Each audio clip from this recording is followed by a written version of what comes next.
Salut à tous, j'espère que tout roule pour vous. Aujourd'hui, on va plonger dans une affaire qui défie toute logique, un cas d'abus de pouvoir tellement incroyable qu'on pourrait croire à un scénario de fiction. Et pourtant, c'est bien réel. Il s'agit d'un épisode surréaliste survenu en Algérie qui a brisé la vie d'environ 60 personnes. Honnêtement, après avoir cherché partout, je n'ai trouvé aucun précédent comparable dans l'histoire moderne. C'est sans exagérer un exemple unique en son genre sur la planète entière. Imaginez la scène, vous achetez un appartement avec vos économies, tout est carré validé, tamponné par l'État lui-même. Les immeubles sont construits dans les règles de l'art, les contrats signés, les clés remises. Des Algériens et Algériennes honnêtes, devenus propriétaires depuis belle lurette, pensaient être à l'abri. Mais voilà. 10 ans plus tard, les bâtisseurs de ces logements, les promoteurs, se retrouvent dans le collimateur du pouvoir. Et là, sans prévenir, sans explication rationnelle, comme tomber d'un chapeau de magicien bancal, une décision ahurissante surgit saisir les biens des propriétaires. Oui, ceux-là même qui n'ont rien fait, qui ont simplement acheté leur chez-soi. Un acte si absurde qu'aucun mot humain ne semble suffisant pour le décrire. Même les langues les plus riches manquent de vocabulaire pour qualifier ce délire administratif. Alors pourquoi ce grand cirque judiciaire, tenez-vous bien? Parce que selon l'interprétation très créative des autorités algériennes, les appartements pourtant acquis en toute légalité par des citoyens comme vous et moi seraient en réalité le fruit d'un joli cocktail blanchiment d'argent, corruption bien juteuse et enrichissement aussi suspect qu'illicite. Non pas de la part des acheteurs, attention, mais parce que l'argent aurait indirectement profité aux promoteurs immobiliers qui ont bâti ces résidences. Vous suivez le crime, ce serait d'avoir payé à la mauvaise personne. Et si vous êtes perdu, rassurez-vous, vous n'êtes pas les seuls. Je vais vous éclairer. Aujourd'hui, on va parler d'environ 60 Algériens et Algériennes qui ont eu la malchance d'avoir acheté leur logement auprès d'une certaine famille, la famille IU. Et cette famille-là, mes amis, c'est le centre de l'ouragan. Depuis février 2023, voire même avant, et surtout depuis le 17 décembre 2025, elle est devenue la cible d'un acharnement judiciaire d'une intensité rarement vue. On ne parle pas de simple poursuite, non. On parle d'un rouleau compresseur institutionnel d'une férocité inédite. Mais pourquoi un tel traitement? Eh bien, parce que cette famille, autrefois bien en vue dans le monde des affaires, comptait dans ses rangs une figure très médiatisée, M. Ayoub S., le boss de la chaîne Jazia TV, fleuron télévisuel de la maison. Le visage public, la vitrine respectable. Jusqu'au jour où tout a basculé. En à peine 3 petites années, un battement de cils à l'échelle de la justice, cette famille est passée du statut d'entrepreneur respecté à celui de cartel mafieux, digne des pires séries Netflix. Oui, vous avez bien entendu. Les autorités algériennes n'y sont pas allées de main morte. La famille IU, c'est carrément les Escobar d'Alger, les Al Capone version maghrébine.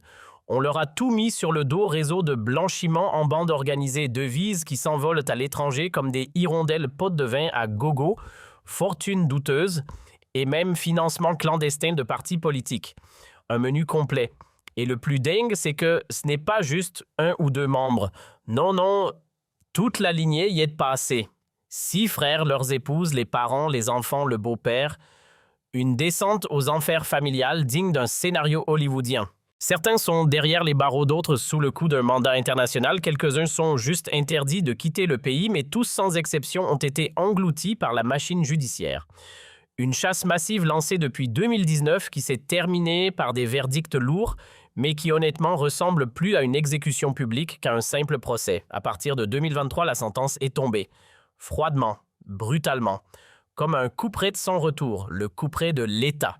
Toute la famille a été mise sur liste noire, effacée, rayée, effacée des cercles économiques et politiques du pays. Motif officiel, lutte contre la corruption. Résultat réel, une famille entière jetée dans l'oubli judiciaire, broyée par un système qui n'a pas fait dans la demi-mesure.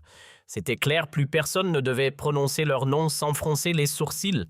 Mais ce qui rend l'affaire encore plus surréaliste, c'est que ces mêmes personnes diabolisées aujourd'hui étaient entre 2005 et 2019 des piliers du secteur immobilier en Algérie.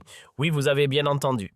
Pendant près de 15 ans, Ayoub et ses 5 frères, un vrai bataillon entrepreneurial, ont piloté plusieurs entreprises avec des noms comme Jumara Building Click Promotion ou encore Al Construction. C'était leur boîte, leur projet, leur argent.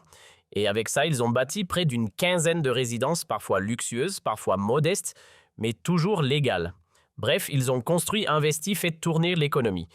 Et aujourd'hui, on efface tout ça d'un revers de manche. Entre 2005 et 2019, tout roulait comme sur des rails.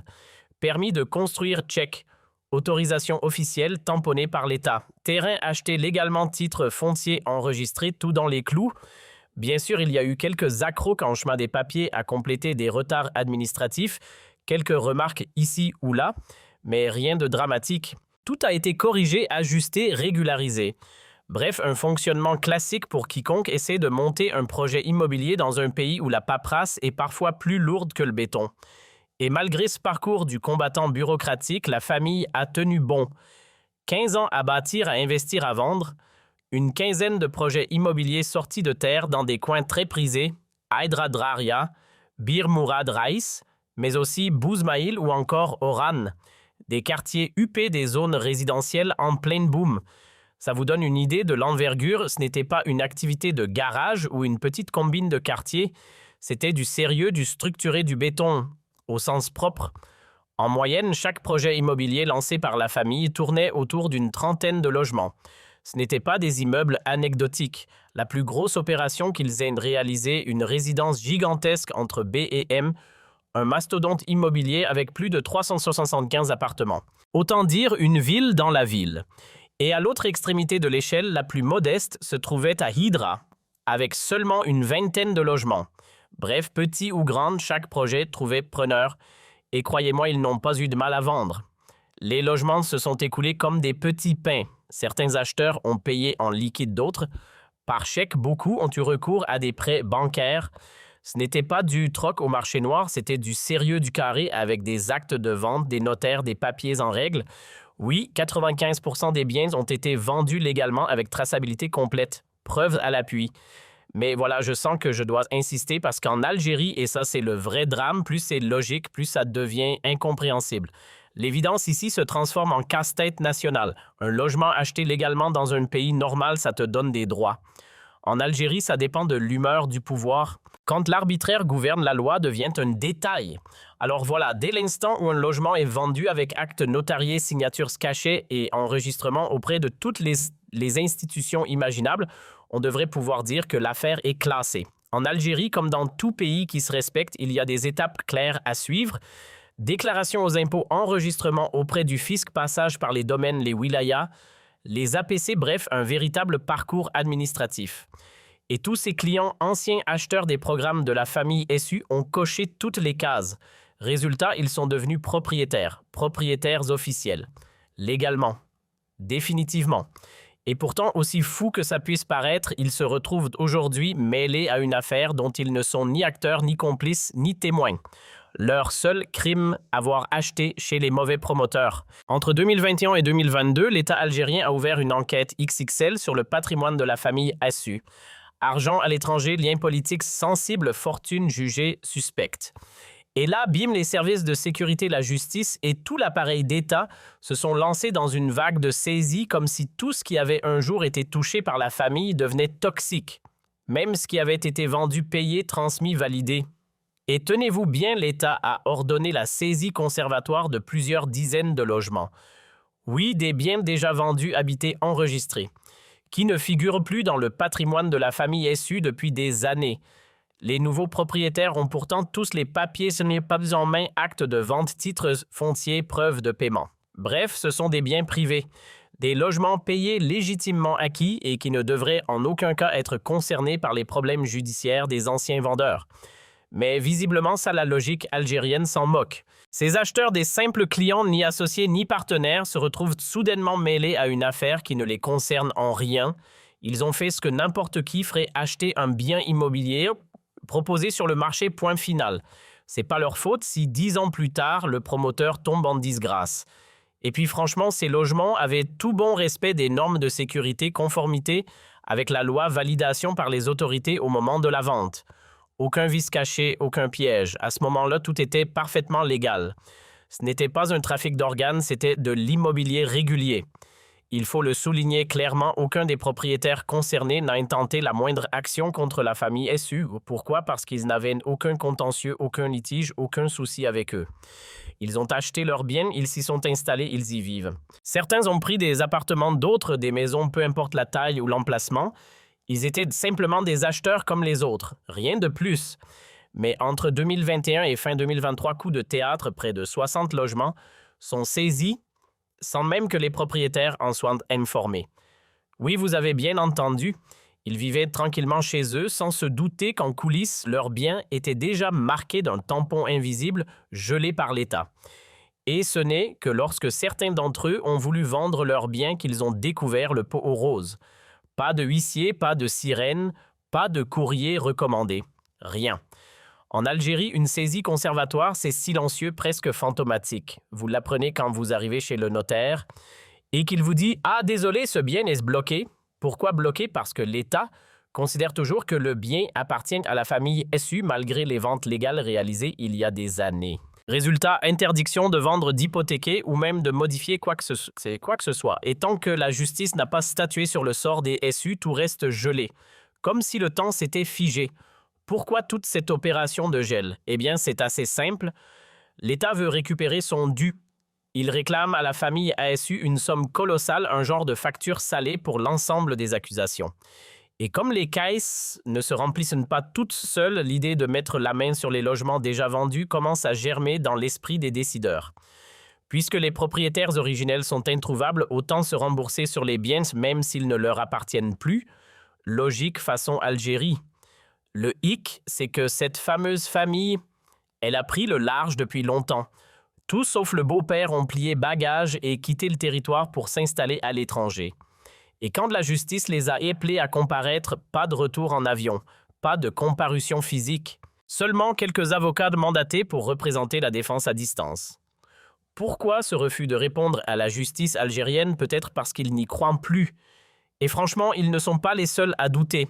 Cette défiance envers les tribunaux n'est pas un caprice de riches exilés. Non, c'est un sentiment partagé à grande échelle.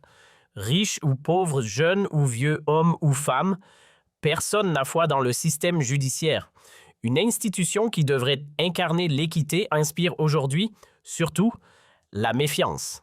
Triste constat, mais criant de vérité. Et voilà comment, dès que les premières condamnations tombent sur la famille ASU entre février et avril 2023, l'État algérien enclenche la vitesse supérieure.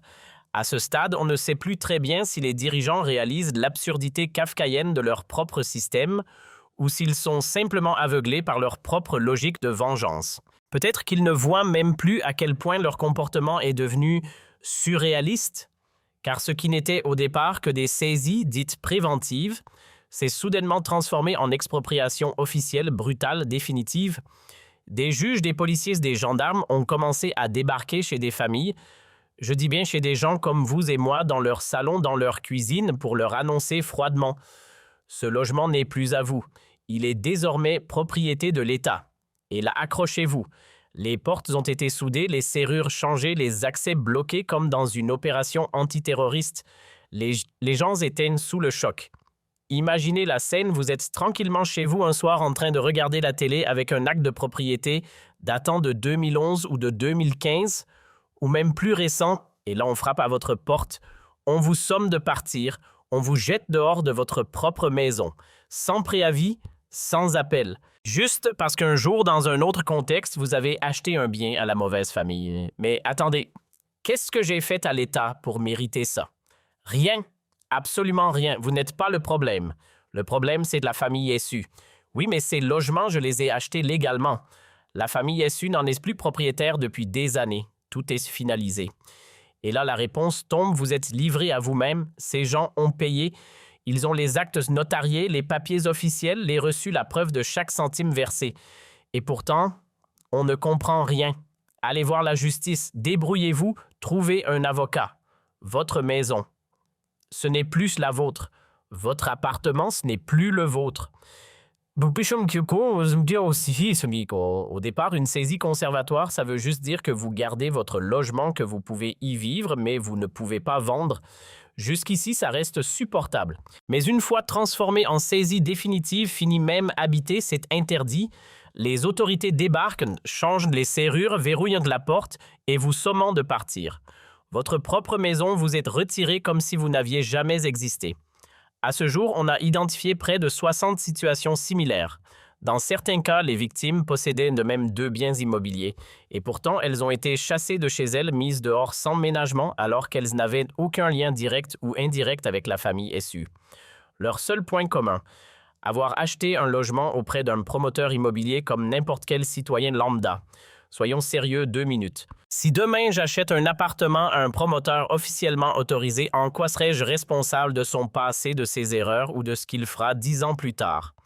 Au moment des ventes, les SU n'étaient ni poursuivis, ni incarcérés, ni recherchés, ni même soupçonnés par la justice algérienne. Ils exerçaient légalement, point final. Les accusations de corruption ne sont apparues qu'après 2021-2022.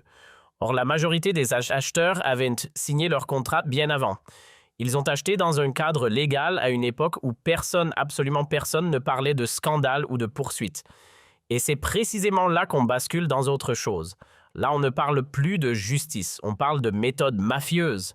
C'est ça un État voyou, un pouvoir qui arrache les biens privés sans fondement juridique, qui confisque, qui humilie, qui écrase. Aucune logique, aucune excuse valable.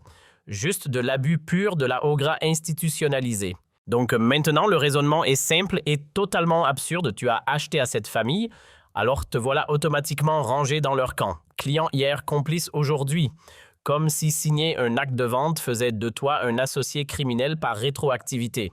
Sérieusement, quelqu'un peut m'expliquer où est le lien logique, factuel, rationnel entre une affaire de blanchiment d'argent et un citoyen ordinaire qui a acheté un appartement des années avant que la moindre enquête n'existe? Le nouveau propriétaire n'a commis aucun délit, ni sur le plan pénal, ni sur le plan moral. Zéro responsabilité. Il a simplement acheté un bien immobilier dans un cadre parfaitement légal validé à l'époque par l'administration. Les contrats ont été enregistrés, les titres fonciers délivrés, les taxes et les droits réglés. Tout a été fait selon les règles. Tout était conforme. Et ce n'est pas parce que l'ancien propriétaire est aujourd'hui soupçonné, poursuivi ou même qualifié de mafieux ou d'escroc qu'on peut s'acharner sur celui qui a racheté ce bien avant les faits reprochés. Cette logique n'existe nulle part. Absolument nulle part.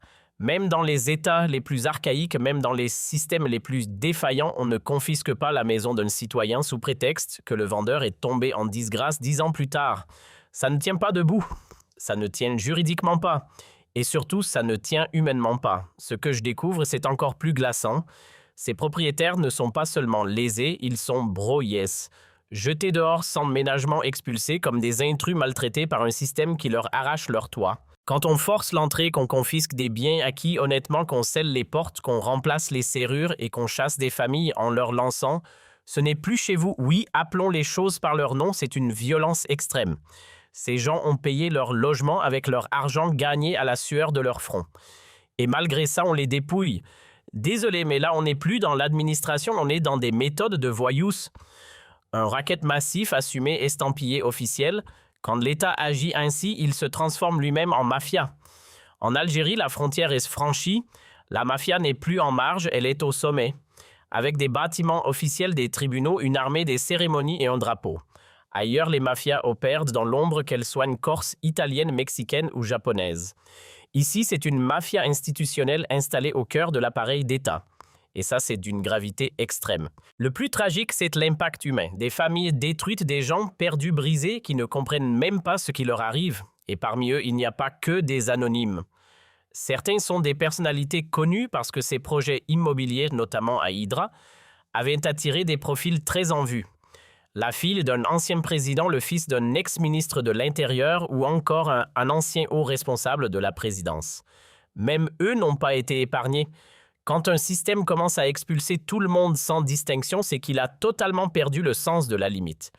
Prenez ce cas précis, il est révélateur. Noureddin Bagdad, devenu ambassadeur en 2021, n'est pas un inconnu sorti de nulle part. Rappel utile, c'est lui qui fut le tout premier directeur de cabinet du président Tebboune à son arrivée au pouvoir en mars 2020.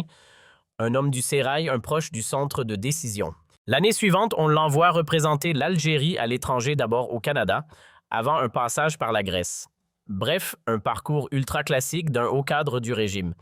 Et pourtant, lui aussi avait acheté un appartement auprès des SU. Lui aussi s'est retrouvé frappé par une saisie dite préventive. Et d'après les informations dont je dispose, cette mesure provisoire s'est ensuite transformée en confiscation définitive. Oui, même lui, même un ancien pilier du pouvoir. C'est là que l'histoire devient presque absurde. L'ex-directeur de cabinet du président se retrouve victime des décisions prises au sommet de l'État. Quand il a tenté de comprendre toujours, selon mes sources, il était abasourdi par la brutalité de la méthode, par cette façon cavalière presque primitive d'agir. Et appelons les choses par leur nom, quand un État confisque des biens privés sans base légale, quand il frappe des propriétaires qui n'ont aucun lien avec les accusés à part avoir acheté un logement construit par leur société, on ne parle plus de gouvernance, on parle de sauvagerie institutionnelle. Acheter un appartement ne transforme personne en complice ni du passé ni de l'avenir des SU. Noureddin Bagdad finit par décrocher son téléphone et appeler Boualem Boualem. Le message est clair, c'est le chef de l'État. Non, qu'est-ce qui se passe exactement? Nous sommes plusieurs propriétaires, on a payé avec notre argent. Il faut rappeler une chose, Bagdad n'est pas un citoyen ordinaire tombé du ciel. Ambassadeur, ancien directeur de cabinet, haut fonctionnaire respecté depuis des années.